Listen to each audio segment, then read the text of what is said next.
नमस्कार दोस्तों, स्वागत है आपका एक नई कहानी की वीडियो में। आज की वीडियो में केस है एक बच्चे का। ठीक है। वो बच्चा मिलता है पानी की बाल्टी में पड़ा हुआ।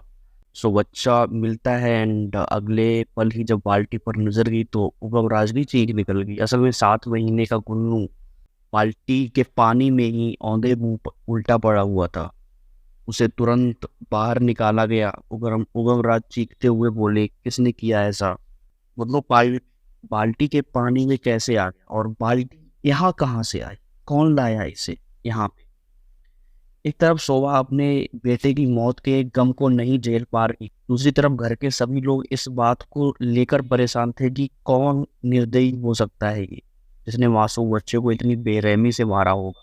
पुलिस भी इसका कारण नहीं तलाश पाई और राजस्थान के पाली जिले का एक कस्बा है बर, यहाँ की न्यू कॉलोनी में रहने वाले चंपालाल चौहान के घर सुबह से ही गहमा गहमी थी। उनके यहाँ एक घरेलू आयोजन चल रहा था। वहाँ आसपास के लोगों के साथ पड़ोसी भीकम चंद चौहान भी आमंत्रित थे। भीकम चंद के खुशहाल परिवार में 2 बेटे थे, उत्तम चंद और उगम राज। उत्तम चंद के परिवार में 2 बेटे और एक बेटी थी, जबकि उगम राज के घर 10 साल की बेटी के बाद 7 महीने पहले ही एक बेटा पैदा हुआ था। उसे पूरे परिवार में प्यार से गुन्नू बुलाया जाता था। गुन्नू अपनी माँ शोभा की आंखों का तारा था, क्योंकि वो बहुत समय बाद हुआ था। इस वजह से वह उसे पल भर के लिए अपनी आंखों से ओझल नहीं होने देती। दरअसल बेटी के जन्म के बाद बड़ी मुश्किल से गुन्नू का जन्म हुआ था। इससे पहले वह 4 बार गर्भपात की पीड़ा झेल चुकी थी। दोनों भाइयों की खुशहाल जिंदगी संयुक्त परिवार में बीत रही थी। आपसी मेल जोल बना हुआ था। उनके परिवार के लोग चंपालाल परिवार के बुलावे पर दिन में करीब 3 बजे उनके घर गए थे। संयोग से उस वक्त गुन्नू सो रहा था। उसकी माँ शोभा ने अपने कमरे में लगे झूले में सुलाकर दरवाजे की कुंडी बाहर से लगा दी थी। उस वक्त भीकम चंद के मकान में मरम्मत का काम भी चल रहा था। वहां 6 मजदूर काम पर लगे हुए थे। शोभा को गुन्नू के सोने का समय पता था, इस कारण वह उसे सोता छोड़कर पड़ोस में चली गई। 2 जुलाई 2023 की शाम के करीब 4:45 बजे शोभा का पति उगम राज मजदूरों के काम को देखने के लिए अपने घर गया। मजदूरों से मिलकर वह अपने कमरे में भी गया। वहां झूले पर गुन्नू को नहीं पाया तो उसे थोड़ी चिंता हुई। कारण शोभा ने उसे बताया था कि वो गुन्नू को झूले पर सुलाकर आई। उगम राज को न जाने क्या सूझी, तुरंत चंपालाल के घर चला गया। वहां शोभा की गोद में गुन्नू को नहीं पाकर पूछ बैठा कि गुन्नू कहाँ है। शोभा गुन्नू के बारे में अचानक पूछे जाने पर हैरान हो गई। वो बोले कि गुन्नू कहाँ है? तो झूले पर सो रहा होगा। तो उगम राज बोलते हैं कि लेकिन वो झूले पे तो नहीं है। नहीं है का क्या मतलब है तुम्हारा? उसे तो मैं अपने कमरे में झूले पर सुला के आई थी, मैंने बताया था तुम्हें। शोभा ने बड़े आश्चर्यचकित भाव में बोला। उगम राज बोलता है कि भाई वो तो वहां पे नहीं है। तो फिर झूले से कौन ले गया? कहीं उस झूले से जमीन पे तो नहीं गिर गया? बोलती हुई शोभा तुरंत अपने घर पे चली गई। उनकी बातें उगम राज की भाभी गुड़िया ने भी सुनी। वो भी शोभा और उगम राज के साथ अपने देवर के कमरे में आ गई। सभी ने देखा झूला खाली था। नीचे जमीन पर आसपास भी गुन्नू नहीं दिख रहा था। घर में सभी गुन्नू के नहीं मिलने पर चिंतित हो गए। वे इधर उधर ढूंढने लगे। उसे तलाशते हुए उगम राज के स्टोर रूम में चला गया।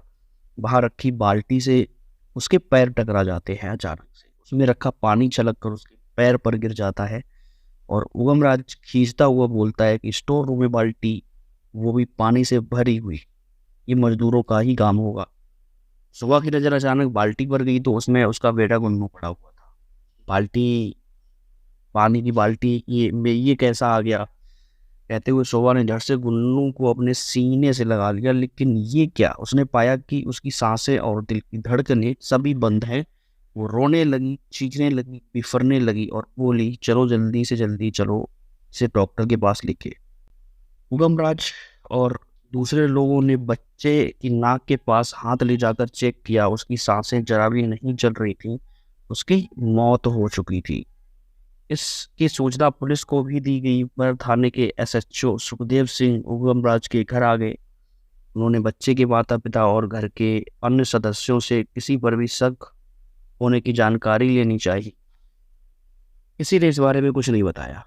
कुछ लोगों ने वहाँ काम करने वाले मज़दूरों पर संदेह जताया, लेकिन उनसे पूछताछ करने पर कोई भी ठोस जानकारी नहीं मिल पाई।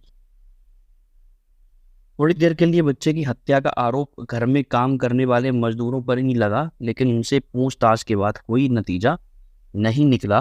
घटना के अगले दिन 3 जुलाई 2023 को बच्चे के माता-पिता और दूसरे परिजनों ने सरपंच महेंद्र चौहान के साथ अस्पताल में काफ़ी हंगामा किया और हत्यारे की गिरफ्तारी की मांग करी। इस हंगामे की सूचना पर जेतारण की सीओ सीमा चोपड़ा अस्पताल जाती हैं।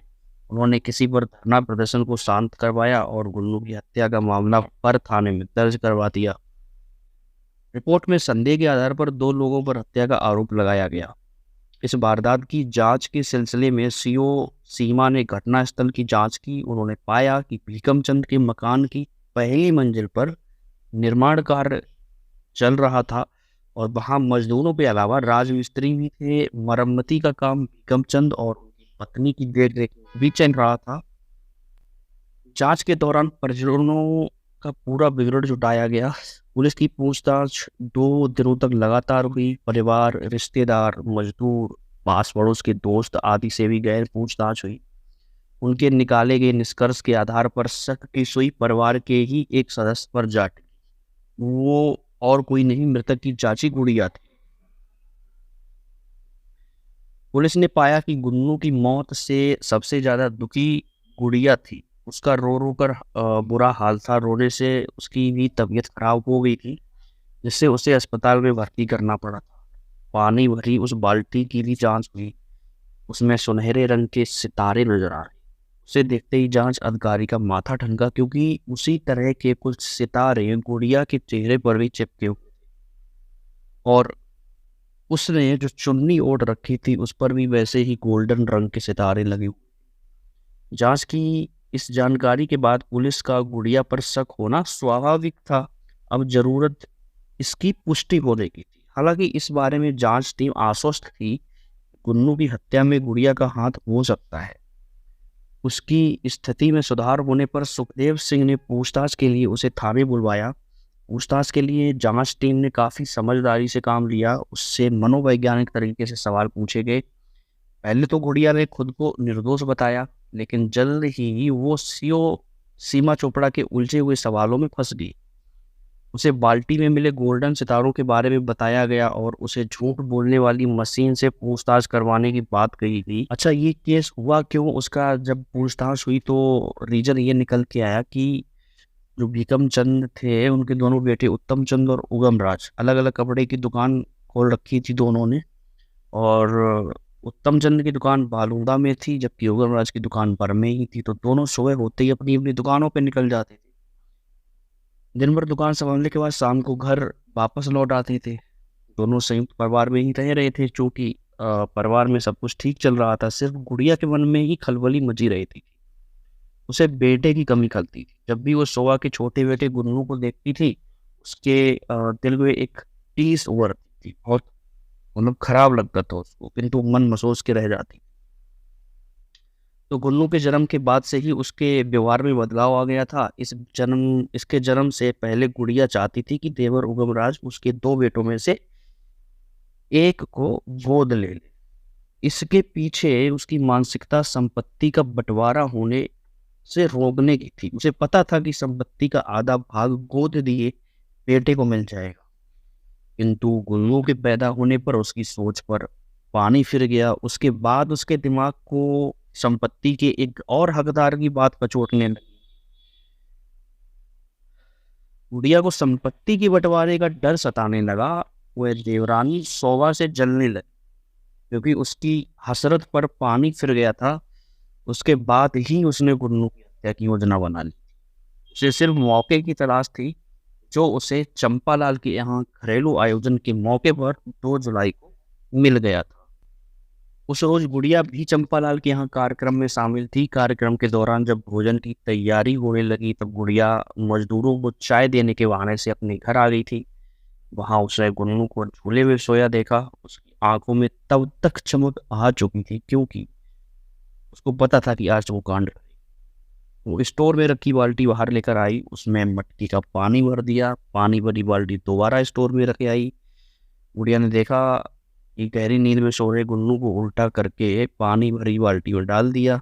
पानी में छटपटाने लगा। कुछ देर बाद तो सच छटपटाहट वो देखती रही। जब उसकी सांस रुकने के बाद पानी के बुलबुले आने बंद हो गए तब गुड़िया चुपके से चंपालाल के यहाँ कार्यक्रम में ही चली गई। गुन्नू के पानी में छटपटाने के दरमियान गुड़िया की सितारों लगी चुन्नी पानी में गिरकर गुन्नू की देह पर लिपट गई थी, जिससे उसके कुछ सितारे बाल्टी के तले और गुन्नू के शरीर पर भी चिपक गए थे। गुड़िया द्वारा अपने जुर्म स्वीकारने के बाद उसके बयान को कलमबद्ध कर लिया गया। पूरे मामले की जांच के बाद गुड़िया 5 जुलाई 2023 को कोर्ट में पेश कर दी गई। वहां से उसे न्यायिक हिरासत में भेज दिया गया। तो दोस्तों, ये थी आज की कहानी, इसमें किस प्रकार से अपने ही परिवार के सदस्य ने इस हत्या को अंजाम दिया। So let's meet in the next video, next story video. तब तक के लिए बाय बाय एंड टेक